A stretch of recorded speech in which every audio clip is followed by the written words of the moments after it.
Hey, I'm Sam Han, and you're listening to the Weldon Green Podcast, a show about performance and esports. Weldon Green is the performance coach and sports psychology trainer for esports athletes focused on helping them optimize their game, learn faster, stop tilting, and get in the zone.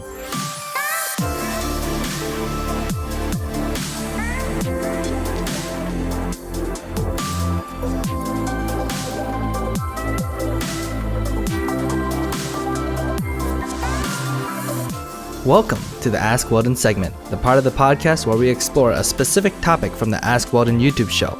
And this episode, that topic is learning. Most likely, you spent most of your life in school learning. Some of you loved it, and others, well, hated it. Sometimes it's really hard to learn because a topic wasn't interesting to us. But now, we're playing video games which we love, and getting better at those means it requires some learning. Games nowadays, like League of Legends, have so much to learn. I can't imagine being a new player trying to just learn what all the champions do in the game. It's overwhelming. For me, I want to play Overwatch, but I never really played first-person shooters, and therefore, I kind of suck at the game. If I want to get better though, if I want to get better faster, there are some things I can do to make my learning more effective and efficient. And that's what I want to share with you guys today. Let's start with those that are having trouble learning. What's going on? Is it some sort of mental block?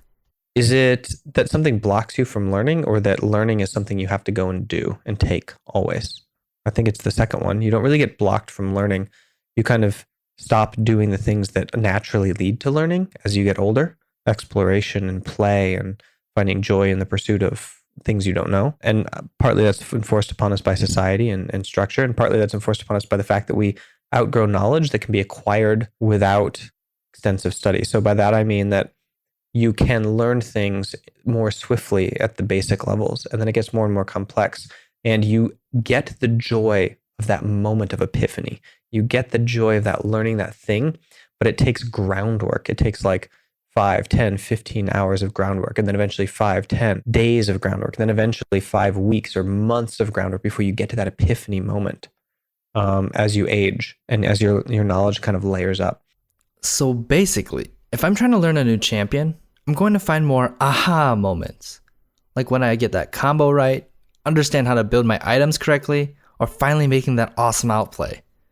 But if I'm trying to consistently beat my opponents, that's going to take a lot more learning, time, and work. So what can we do to keep us enjoying the process of learning when it can take so long to hit that feeling of gratification? So a couple things you can do. One is find tasks that you're always learning as a beginner. So like study new languages all the time, study new sciences all the time, study new hobbies all the time. Become a photographer this week, learn a bunch about that and immerse yourself in it. And then go become a beginner in something else. And you find that joy very swiftly in the exploration of that thing. But then carry that into the thing that you want to do in a complex level, and understand that it takes sometimes months of investment in like putting your nose to the grindstone and layering up those kind of like psychological constructs of knowledge to get to the point where you get the next epiphany in the task that you want to take to a world-class level. So how can I achieve success and be better at something like school? When you achieve success, I think success is determined in large part by you and how happy you are. So if you want to be better at school, school is a simple system. Like it's a rules-based system. You study the allotted hours, you take the allotted tests, you get a score, they rank you against other people, and then you leave. And like, I guess you can strive to be better at it because it's there. You can choose to be better at it if you want to. Just follow the rules. The rules are the more you study, the harder you study, and the more properly you study, the higher rank you get, according to everybody else. So if you want to succeed at school and you want to be better at school, break the system of school by doing it better than your peers. It's quite simple in that it's like a zero-sum game. Like if you want to be better than your peers, all you have to do is study longer than them, better than them, and like more intensely than them. Might not happen right away because maybe their whole life they've been learning more efficiently than you, so they have a big head start. So you might have to put in like a year before you like catch up. You might have to put in 3 years before you supersede them, but it's kind of a known system. So feel free to master it. Hack it away. Okay, so what does that look like in League of Legends? Let's say I want to climb from bronze to silver. How do we break the system? Well, there are a lot of ways to do it, but one way that has proven successful in my life was in Season 2 when I first got silver. I looked up win rates because that determined what was strong at the time. I chose Kassadin because he had a high win rate but wasn't picked too much, so I wouldn't have to fight over him in Champ Select. At the time, he was ridiculously overpowered. I don't exactly remember what his win rate was, but let's say it was 55%. I knew that if I was an above average Kassadin player, I would win more than 55% of my games. Eventually, I would climb out of bronze. On top of that, I always built Medjai's, an item that granted a ridiculous amount of damage as long as I racked up kills and assists without dying. That's how I broke the system. Now, let's jump into some specifics on how to learn something, like learning a champion. Yes, we all know we should find some written or YouTube guides, watch a stream or two to pick up some tips, and then practice a lot. But we're not here to talk about that easy stuff you've heard already. What should the process look like when learning a new champion, or learning more on your main champion? What kind of standards and expectations should we have? You should be pushing your limits when you're learning a new champion. And I want you to imagine that learning a new champion and learning a champion that you know really well, the only difference is that the champion that you already know really well and you're learning, you suck at learning more. Okay, so in a theoretically perfect application of your intensity, where you are like the Muhammad Ali of League of Legends, you learning a champion at the highest level would look just like you learning it for the first time. So what I mean by that is you should have like a 50-50 mix of success and failure. So like if you're right on the border of what's possible, imagine everything below this card is everything that you can possibly do with a champion. And everything above this card is everything that you cannot do yet, you suck at, right? So what you should be doing should encapsulate both of these things. You should be right on the edge of what you're capable of doing and pushing your limit in every single one of those actions, just one notch up. So the correct way to learn a champion will result in losing half the time. Let me say that again. We will lose half the time. Half the time we'll be like, yes, I did it, outplayed. And then the other half, that awkward silence followed by crap. What happens is as people get better and better and better, they get lazier and lazier and lazier, and they start to drop below this line, and they're like, oh yeah, I can pretty much do everything and kind of coast along, and maybe I'll push my limits a little bit sometimes, but like, look, I love all this consistent performance and winning and stuff that goes on. And that is not what we allow on professional teams that I coach. You have to be pushing your limits in order to increase the rate of growth. Then we might stabilize that, like have them pull back so we can work on some strategic choreography and stuff like that. But like, let's be honest, raw mechanical skill is so important in this game. And I'll give you a really good example of one of my favorite EU teams, Splice. Referring to the first season Splices in the LCS. Yamato Cannon comes in, he's like, all right, I'm going to make this team a Korean team. The whole first split, he's teaching them like how to understand the map, how to play the map, how to make decisions on the map. And by the end of the split, they're really good at setting up Korean style plays and playing the side waves correctly, grouping correctly, and like really setting up a play. And then they get to the play and they start the execution and they fall flat on their faces. They would get to the play and fail, get to the play and fail. Nothing matters in League of Legends if you can set up the play and then you go to make the play and the other team is freaking better than you. So mechanical prowess is like a quintessential element of the choreography, like team fight choreography of League of Legends. So make sure you can do it and then also work on the tactics. So after like Splice got almost relegated but pulled it back, they spent a lot of time grinding it out. They spent a lot of time, I assume, because I saw them streaming and on solo queue like 24/7.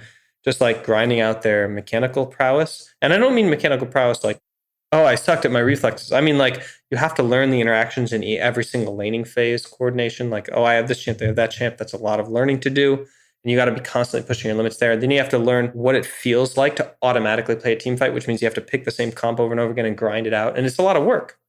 And it's like it's a motor skill. Like when you play piano, you're learning a motor skill. You spend hours and hours and hours drilling in that muscle memory and pushing yourself to be perfect, every single time you repeat it. So that's just what it takes. And now look at Splice. They get to the end of the next split and their setup has improved even more. But now they get to the end of the play and crush because they manage to like train up that capability. Awesome tangent, but let's get back to learning a champion. We've discussed that we're going to fail a lot, and unfortunately, that's probably going to invite some toxicity towards us. If we want to continue learning that champion, how do we deal with that toxicity? You need to find a way to make the learning in and of itself a slow, positive learning experience for you outside of how other people judge it. You have to not care. You have to be so selfishly, solely focused on your own joy, your own enjoyment of the process, of the growth that you're experiencing, that like other people who come try to rain on your parade are just like, oh, I'm having so much fun over here. And you're able to like lean into the next maneuver that you're going to do as well. Okay. So that comes from here. It's not going to come from out there. Don't try to make other people happy with your learning in League of Legends. Do every single game what you need to do to enjoy growth. And use the mute button a lot. You need to be pushing your boundaries when learning. And unfortunately, that leads to short-term failures. A lot of them.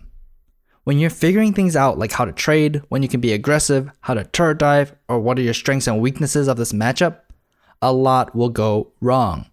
But these failed and successful outcomes are expanding your knowledge and abilities, helping you learn more. Just because you read somewhere that Teemo counters Nasus doesn't mean you know how to do it. It takes the experience to really understand why it's counter and how to counter. Now, if you just need to perform, well, turn down the volume on this whole learning process for that match and just perform to your abilities. Go into flow state. And if you're good enough, you'll win. If not, well, go back and continue that learning process. All right, now as we're learning our champion, getting better at the game, we hear someone say, watch your own replays or VODs, aka videos on demand. Why is that so important? You should go through your VODs for two reasons. One, to steal strategy from the opponents and other people who are beating you, if you think that they're better than you. And number two, to look at yourself, look at your own play and your own decisions. So let's say you're gold 5. Do you really want to look at your gold 5 opponents for how to play the game at the best level? No. You want to watch streams of pros for that. You want to watch the best possible teams to steal their strategy and the best possible players to steal how it is that they play. For your VODs, therefore, mostly what you're going to be looking at is how you played and your decisions. You're going to be critiquing them against the metric of a pro. You're going to be critiquing them against the metric of whatever model you have inside your head. And that model inside your head has to come from the best possible version of your champion that you could play, or of your team composition that you could play. So have that model in your head, look at your VOD, and critique your decision-making based on that ideal. Make sense? And by the way, you should spend about 5 to 10 minutes after each game fast-forwarding through the laning phase and just watching every key decision. Every single time. That's just really habitual.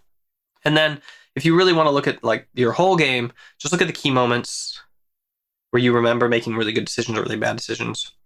You don't need to look like through the entire game. Usually you do that when you're trying to steal strategy from somebody. When you're reviewing your own VODs, you can hop and skip and jump. But self-reflection isn't always enough. How are you to know when you can and cannot zone the enemy out of minion XP and gold? How do you know that your jungle pathing is good or bad? How do you know that you made the correct Baron call even though you got aced? Unless you have good exposure or understanding of these concepts, you have to rely on people that understand it better than you. One way, compare it to what the top players are doing. But again, that requires some knowledge and critical thinking you might not have yet due to inexperience.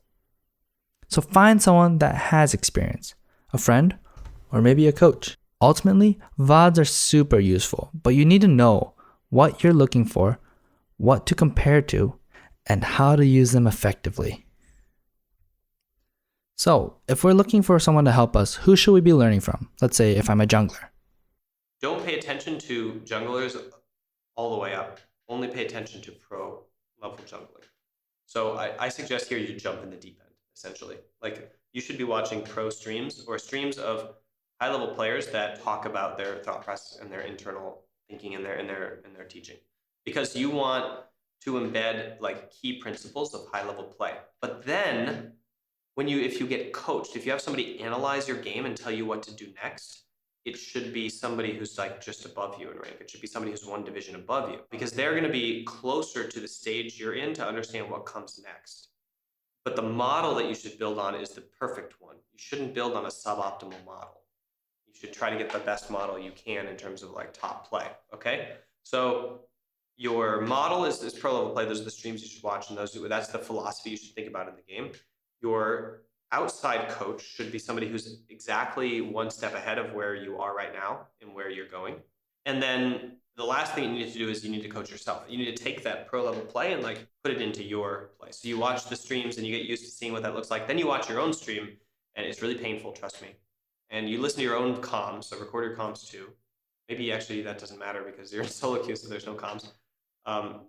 But you notice what you're doing and how it looks totally different from the pro. It starts to frustrate you. So you pick out parts that you need to isolate and improve on, and then you do those. So watching streams is effective, but so is coaching. Finding a coach that is more relatable to your current elo is important. The pros are playing a different game of League. It's highly coordinated, full of ridiculously talented players, and there is a lot of planning irrelevant to solo queue. In Challenger solo queue, it's a totally different game from the LCS. Now, us that are separated far from Challenger, we're playing something completely different as well. That's why finding a coach above you but not too far is helpful. But back to the question. Yes, watching streams and pro play is useful to see the model we need to be working towards and striving towards. Build your foundation on the same ones the pros have. This way, you waste less time breaking down or remodeling your current foundation. And having a good foundation will help you build on top of it better and faster. For example, you never build Sightstone and just go full damage on support. To be honest, that might work in Bronze because the game might be determined solely by a few late game teamfights where you are bringing extra damage. But oh boy, if you get into Gold with no idea of vision control and map awareness, that's going to cause a lot of pain to rebuild your foundation, to learn those concepts that you might not have needed in Bronze or Silver.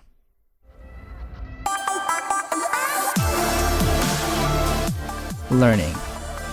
It's something we all have to do to get better. There are a lot of resources out there to help you learn. Guides, coaches, streams, and how about podcasts? But using them effectively can be hard, because for some of us, it's something internal we need to fix, like finding joy in learning again. Now for others, it's implementing practical steps to improve our learning process. Just remember why you're doing it, continue to keep focused on the goal of learning, and look for resources from the best and also the most relatable to you. I want to share a quote that I heard from my time in the streets. I hope Ernie's quote helps you as much as it helped me. It goes like this. Rubber ducky, you're the one. You make learning oh so fun. Go find your rubber ducky.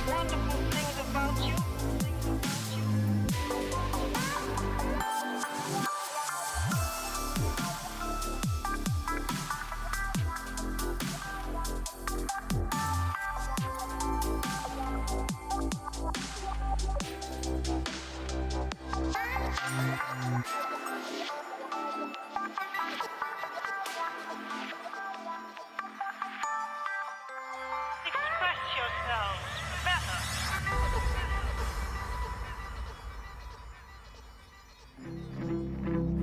It's that time again where I get to tell you about Weldon's MAC program. Learning uses your brain heavily, and that state of your brain or your mentality plays a huge part in how effectively you learn. So work out that brain with the MAC program to gain mental resilience, improve your focus and performance, and become a mindful warrior. Try it out using the link mindgames.gg/MAC and get $5 off by using the code PODCAST during checkout. The link is in the description.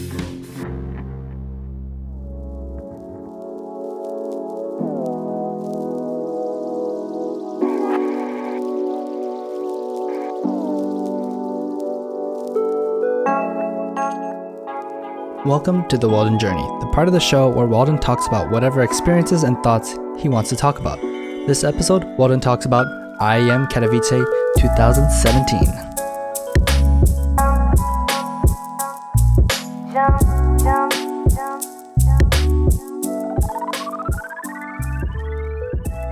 So after week 5 of the LCS, we were supposed to have a break. And there was a lot of debate about who was going to go home and what was going to happen. And we were coming off of our high with the Unicorns win because it was our biggest, challenge of the split so far. And right about then, Carlos came into the house and scheduled a meeting. And before the meeting, Joey actually secretly told me that it's possible we would be getting an IEM invite because so many teams had declined to attend due to the timing and the fact that the regular season counts for so much, and for the teams that are performing, and they didn't want to take time out of their kind of like break to go and compete. But for us, it was really close. I mean, Katowice is not that far away. We were able to take a bus there. And so when Carlos came and said, hey, we're invited to Katowice and we want to go represent Europe, everybody saw it as a great opportunity to get some international experience under our belt, if you might say that. And so we packed up and we headed over to Katowice. When we were there, we actually ended up scrimming really consistently because we're still in Europe, and so we were able to still scrim European teams. So we still had our scrim partners and our scrims booked from the ULCS. And so while some of the other teams had to scramble around the facility to try to find scrims with partners there, especially the international teams, we were able to both scrim them and make sure that we had any fail-safes. So if we didn't get scrim partners at the event, we were able to scrim strong teams from the ULCS. So that was really beneficial for us.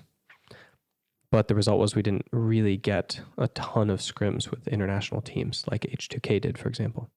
When the first match finally came against Kongdu Monsters, they won, and the team played uncharacteristically safe. They didn't take as many risks as I would like to see. And I think that we had a bad read on the draft as well, which always makes it much harder to win when your draft isn't very good. But then the team pulled it together in the elimination match and was able to qualify through the losers bracket, basically, into the live event in the arena. So after we qualified for live stage, everybody was really pumped because that meant that the trip basically wasn't a waste. We didn't just go to Katowice, scrim for a couple days in a studio, and then film 2 matches, in front of a studio audience of 10 people. We actually get to go to the arena and do something. And it felt really bad for the teams that kind of had to skip that stage, but we were really excited. And we had some rematches. So we had to essentially qualify through both of the Korean teams, which was really exciting because those were probably some of the stronger teams at the tournament. Just the fact that they get to scrim in the LCK and get to kind of exist in that meta and come abroad, with a really strong mentality that they have to, show up for their home country meant that they were trying really hard, and not just in training, but also in, on stage. And then we also got to kind of go against Unicorns of Love again. So a rematch of week 5 of the LCS. And I think that this time, I don't know if Unicorns was a little nervous or they were just trying to up their game, or they had data from Scrim saying that maybe their playstyle wasn't as good as they hoped it would be. But they came in with a completely kind of different playstyle, I would say, than their normal ULCS playstyle, and it was a bit rocky for them. They had they had one composition that was very, very difficult to pull off. It had a lot of moving parts, let me put it that way. So while they were able to execute on it very well in terms of putting the moving parts together and pulling the trigger over and over again, it wasn't a very robust composition to getting picked apart. So you could just kill one part of the combo and then it kind of nullified the rest of the comp. And I thought that was a really high pressure and fun game to watch, probably one of the funnest games that I'd seen the whole year, actually, because of how high pressure it was and how delicate both teams' comps were. But I felt like in the end, ours was just easier to steer, to pilot, than theirs was to put together. And then when we got to the finals, it was the Flash Wolves, and everybody felt both excited and confident and nervous all at the same time. It was like we weren't facing Korea, so there was kind of that chip off of our shoulders. And at the same time, it was a rank 1 team from another region who we hadn't scrimmed or played against. We'd only really seen. And I think that the team really learned a lot about tempo in these games. learned a lot about how when your recall timers aren't synced, and when you go out and you put a bunch of time and energy into syncing resources on the map to set up for a play, if you abandon the play before the end and you go somewhere else, then the other team is allowed to take the time advantage that they have in setting up on the opposite side of the map. So the most exciting thing for me was seeing how kind of eye-opening it was for the team. I remember afterwards watching Mithy with a translator with the Flash Wolves. I don't know if it was their mid laner or their support, but he was just talking to him and asking him questions about the game and asking them, how did you do that? And how did you do this? And why'd you make that decision? And then kind of relaying it back to our team. And I feel like that is exactly the kind of experience that Carlos had in mind when he suggested that we go to IEM and when he really pushed for the invite from Carmack.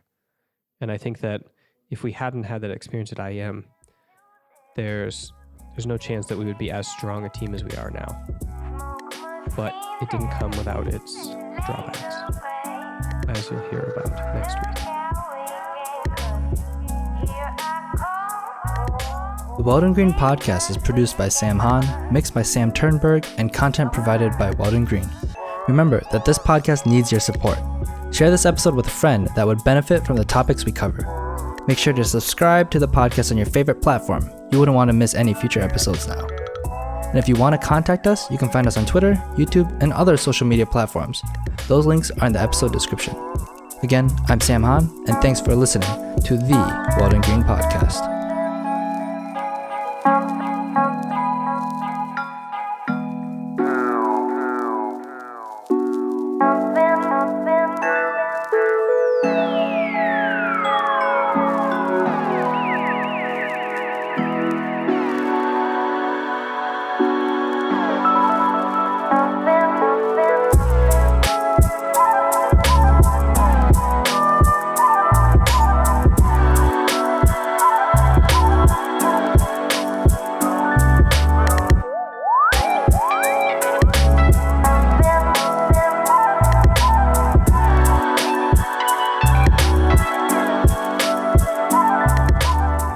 The music you hear is from Guyvis. The other music you've heard is from Ramses B and SoundsLikeAnearful.com. You can find all the music you've heard on this or any previous episode on our SoundCloud playlist Weldon Selects. Again, I'm Sam Hahn, and thanks for listening to the Weldon Green Podcast.